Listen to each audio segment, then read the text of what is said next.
Hello everyone, this is Nishant from एग्जामरली और इस वीडियो में हम बात करेंगे how to read the newspaper के बारे में। तो हम इन टॉपिक्स पे वीडियोस बनाते रहते हैं, तो please do not forget to like, share, subscribe and definitely do not forget to hit the bell icon.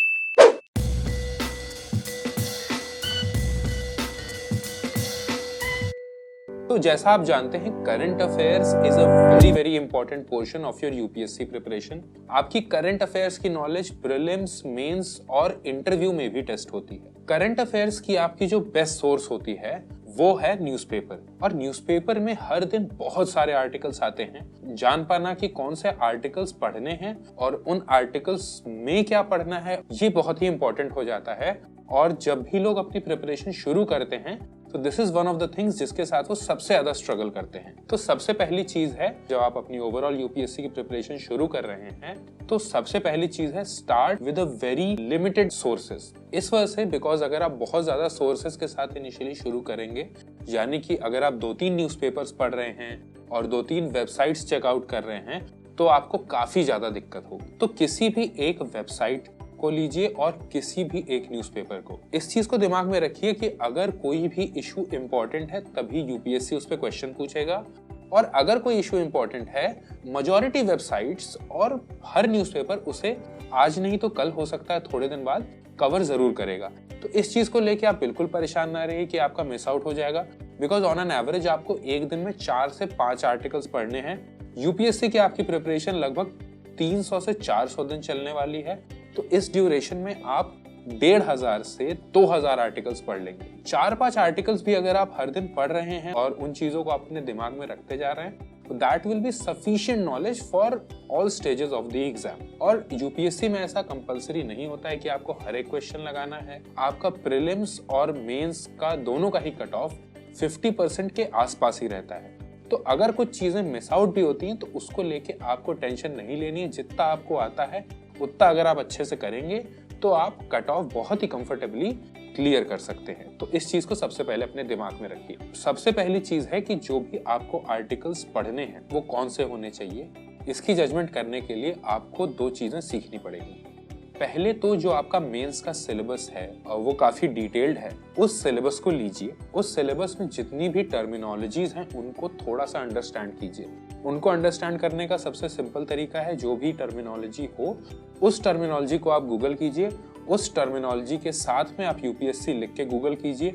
किसी न किसी यूपीएससी से रिलेटेड वेबसाइट ने उस पे कोई आर्टिकल लिखा होगा या फिर किसी कोचिंग ने उस पे वीडियो डाला होगा, तो वो कॉन्सेप्ट आपको आराम से समझ में आ जाएगा। तो एक बार जब आपकी उन कॉन्सेप्ट्स की अंडरस्टैंडिंग बन जाएगी तो आपकी जजमेंट इंप्रूव हो जाएगी। दूसरी चीज जो है वो है किसी एक वेबसाइट का यूटिलाइजेशन। तो बहुत सारी वेबसाइट्स हैं जहाँ पे डेली करंट अफेयर्स का एनालिसिस आता है, इवन यूट्यूब पे भी वीडियोस आते हैं। मेरी प्रेफरेंस होगी कि आप वेबसाइट्स को प्रेफर कीजिए, बिकॉज वहां आपको टाइम कम लगेगा। वहां पे अगर एक्सेस कंटेंट भी होगा तो उस कंटेंट को भी आप जल्दी जल्दी स्किप कर सकते हैं। एक वीडियो में वो आपको पॉसिबिलिटी नहीं रहेगी। साथ ही साथ वहां पे नोट्स बनी हुई रहेंगी, तो वहां से जस्ट आपको कुछ पॉइंट्स पिकअप करने होंगे। तीसरी चीज जिसपे लोग बहुत ज्यादा ध्यान नहीं देते वो है कि आपका स्टैटिक सिलेबस में मेजॉरिटी चीजें जल्दी से जल्दी कवर हो जानी चाहिए। आपको चीजों की नॉलेज हो जाएगी, उससे बेटर आपकी जजमेंट कभी नहीं हो सकती। तो आप कुछ बेसिक्स कवर कर लीजिए, आप एक वेबसाइट का यूटिलाइजेशन कर लीजिए, और जो मेंस का सिलेबस है उसकी जो टर्मिनोलॉजीज हैं उसकी आप थोड़ी सी अंडरस्टैंडिंग बना लीजिए। अब आपको क्या करना है, सिर्फ एक न्यूज़पेपर पे फोकस करना है। 2 न्यूज़पेपर या 3 न्यूज़पेपर की जरूरत नहीं है। आप एक न्यूज़पेपर लीजिए। जनरली लोग हिंदू और इंडियन एक्सप्रेस में से किसी एक न्यूज़पेपर को प्रेफर करते हैं। इसमें से एक ही न्यूज़पेपर आप लीजिए। अब जब आप इस न्यूज़पेपर को लेंगे, पहले आप कोशिश कीजिए कि जितना भी आपको समझ में आ रहा है, जो भी आपको 5, 6, 7 आर्टिकल्स समझ में आ रहे हैं, आप उन्हें मार्क कर लीजिए और आप उन्हें पढ़ लीजिए उस दिन में। जब भी जिस वेबसाइट को आप फॉलो कर रहे हैं उस वेबसाइट पे शाम को या रात में या अगले दिन उस दिन के करंट अफेयर्स अपडेट होंगे या फिर उनके नोट्स अपडेट होंगे। वहां से आप मैच कर लीजिए कि कितने आपने एक्यूरेटली वो आर्टिकल्स कैच किए हैं।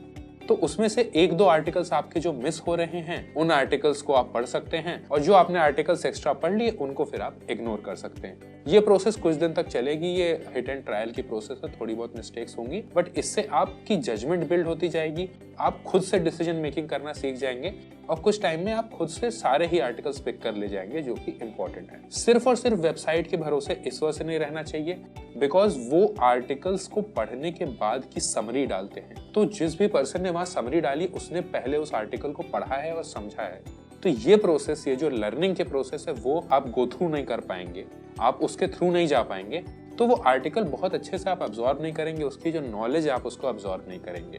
तो जो भी वेबसाइट्स पे समरीज होती हैं डेली न्यूज आर्टिकल्स की, उनको सिर्फ और सिर्फ अपनी नॉलेज को थोड़ा बढ़ाने के लिए यूज कीजिए, उसको एंड सोर्स की तरह यूज मत कीजिए। कई बार वेबसाइट्स पे काफी एक्सेस कंटेंट भी दिया रहता है, कभी कभी कोई जो इश्यू रहती है उसका बैकग्राउंड हिस्ट्री और ऐसे बहुत सारी एक्स्ट्रा कंटेंट दिया जाता है जो कि आइदर वे धीरे धीरे पढ़ते पढ़ते आप कवर कर लेंगे। और अगर आप उसे रैंडमली कवर करेंगे, एक लाइन में नहीं कवर करेंगे, तो आप हर एक चीज आपको रटनी पड़ेगी, एक क्रोनोलॉजी के तौर पे आपके दिमाग में नहीं बैठेगी। तो उस तरह से आपको कंटेंट बहुत ही अनऑर्गेनाइज्ड और बहुत ही एक्सेसिव लगने लगेगा। इसीलिए आर्टिकल पढ़ने के बाद पेपर से आप वहां से कुछ पॉइंट्स ले सकते हैं। अब लोगों के मन में डाउट होता है कि क्या हमें नोट्स बनाने चाहिए, कितने बनाने चाहिए और किस तरह बनाने चाहिए। यहाँ मैं बोलूंगा कि यहाँ पे आपको बहुत ही केयरफुल रहना है because as I told you earlier 300 to 400 days की आपकी मिनिमम प्रिपरेशन होगी। 1500 to 2000 आर्टिकल्स आपको पढ़ने हैं। इसमें से बहुत सारे आर्टिकल्स ऐसे होंगे, आप कह सकते हैं मोर देन 50% ऐसे आर्टिकल्स होंगे जो कंटिन्यूड स्टोरीज पे होंगे या कंटिन्यूड इश्यूज पे होंगे। तो एक एक इश्यूज पे 5 से 6 आर्टिकल्स आप पढ़ लेंगे। तो उसी चीज को आपको बार बार पढ़ने की जरूरत नहीं है। और अगर आप 2000 आर्टिकल्स पे एक एक पन्ने की भी नोट्स बनाते हैं तो 2000 पन्ने की notes at the end of your preparation या एग्जाम के आसपास रिवाइज करना बहुत ही डिफिकल्ट है। तो इसीलिए मैं ये कहूंगा कि जब आप एक आर्टिकल पढ़े उस पे 2-3 लाइन से ज्यादा की नोट्स मत बनाइए।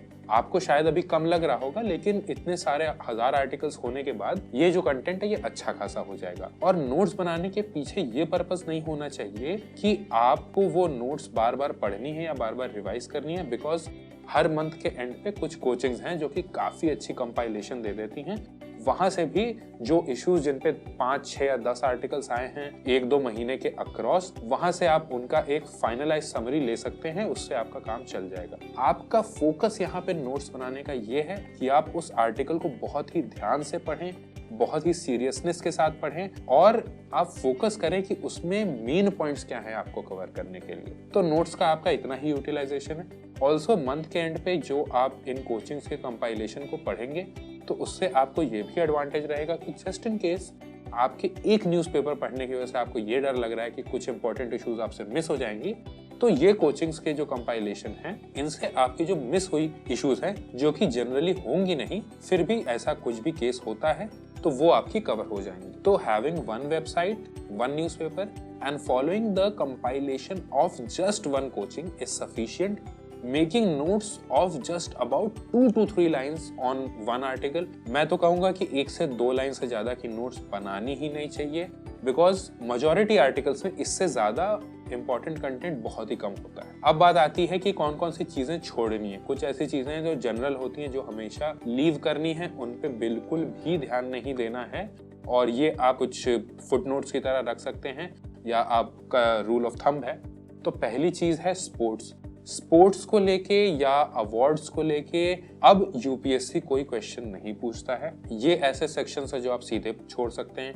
अगर किसी टाइप की पॉलिटिकल पार्टी की कोई इशू है या बहुत ही ज्यादा रीजन स्पेसिफिक कोई इशू है तो उसे आप छोड़ सकते हैं। जहां पॉलिटिसाइजेशन की बात हो रही है उन चीजों को आप सीधे सीधे छोड़ सकते हैं। अगर कोई बहुत ही पर्टिकुलर एक एरिया के बारे में बात हो रही है तो आप उसे छोड़ सकते हैं। सो जो पॉलिटिक्स से रिलेटेड और स्पोर्ट्स से रिलेटेड और अवार्ड से रिलेटेड जहां पे भी न्यूज है उसको आप सीधे सीधे स्किप कर सकते हैं। एनवायरमेंट, साइंस एंड टेक्नोलॉजी में जो भी न्यूज आती है उस पे आपको थोड़ा सा एक फोकस करना है और उसमें आपको ये देखना है कि उसमें आप क्या इंपॉर्टेंट इंफॉर्मेशन पिक कर सकते हैं। उसके अलावा जब भी इंटरनेशनल रिलेशंस को लेके थोड़ा सा लोगों को डाउट रहता है और इकोनॉमिक्स को लेके डाउट रहता है, तो जब भी इंटरनेशनल रिलेशंस पे कोई भी न्यूज आती है, until and unless that news is going to affect India directly या किसी तरह इनडायरेक्टली, वो न्यूज या वो सिचुएशन अफेक्ट नहीं करने वाली इंडिया को, तो इंटरनेशनल रिलेशंस की वो न्यूज आपके लिए